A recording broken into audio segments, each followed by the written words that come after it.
বাস করে থাকেন। এখানে স্পষ্ট কথা বোঝা যায়, আল্লাহ কোরআনে যে ইশারা ইঙ্গিত দিয়েছেন তখন এই ইঙ্গিতে স্পষ্ট বোঝা যায় যে মানুষের মাঝে আল্লাহ বিরাজ করে এবং এই মানুষের মধ্যে আল্লাহ থাকে। সেই ক্ষেত্রে একজন মানুষকে অবশ্যই ভজনা করতে হবে। যেমন সূরা বাকারার মধ্যে আপনারা পড়েছেন 3 নম্বর আয়াতে বলছেন আল্লাহ যিনা ইউমিনুনা বিল গায়বি, ওই ব্যক্তি বিশ্বাসী ইমানদার যিনি অদৃশ্যমান শক্তিকে বিশ্বাস করে। এখন আমি অদৃশ্যমান শক্তিকে বিশ্বাস করি বটে, কিন্তু অদৃশ্যমান শক্তি এদিকে সূরা ফজর মধ্যে আল্লাহ বললেন ইয়াতু নফসুল মৃত্যু মেরাতু জিলার, আপনি কি রাজেতে মারিয়া ফাতুল এবাদি ওয়াদখুলি জান্নাতি, তুমি আবার কি করবে? অবশ্যই দাসত্ব করবে, তুমি আবার গোলামি করবে। এখন প্রশ্ন থেকে যায়, আমি অদৃশ্য শক্তির কিভাবে গোলামি করবো? অদৃশ্য শক্তিকে ধরা যায়? দেখা যায়? দেখা যায় না।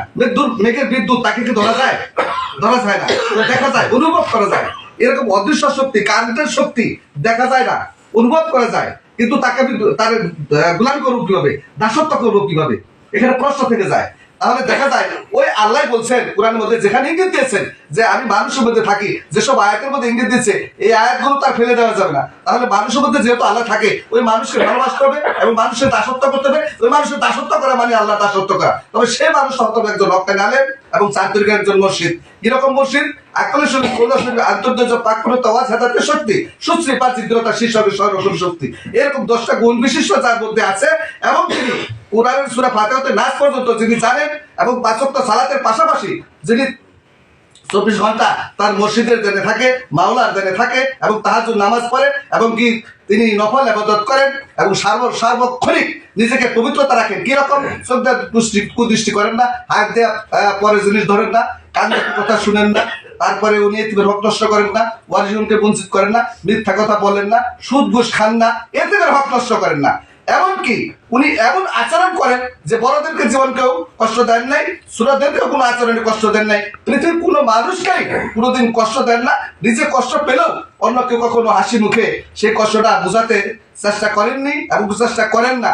এরকম আচরণ তিনি করেছেন এবং এরকম আচরণকে তিনি ধারণ করে নবী করিম সাল্লাল্লাহু আলাইহি ওয়াসাল্লামের চরিত্র যিনি গঠন করেছেন এবং কোরআনের এবং হাদিসের সকল ব্যাখ্যা এবং তা হতে মাথা পর্যন্ত যিনি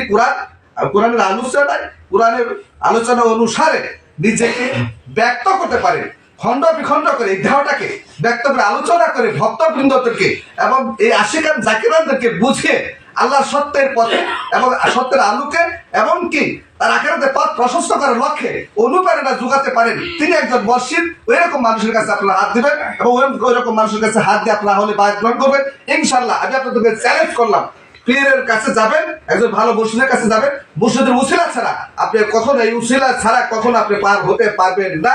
এই জন্য কোরআনে সূরা মায়েদের 35 আয়াত আল্লাহ বলছেন ইয়াল্লাযীনা আমানু তাকুল্লাহা ওয়াত্তাকিলাই ওয়াসিলাতা ওয়াজিহাদু, তুমি যদি আমাকে পেতে চাও, আমাকে লাভ করতে চাও, তাহলে অবশ্যই তুমি একটা কি করবে? একটা উসিলা গ্রহণ করবে। ওয়াজিহাদু, তুমি সংগ্রাম করে ফি সাবিলিল্লাহ, তোমার জীবন দিয়ে লাভবান তাফলিহুম, তবেই তুমি সফল হবে।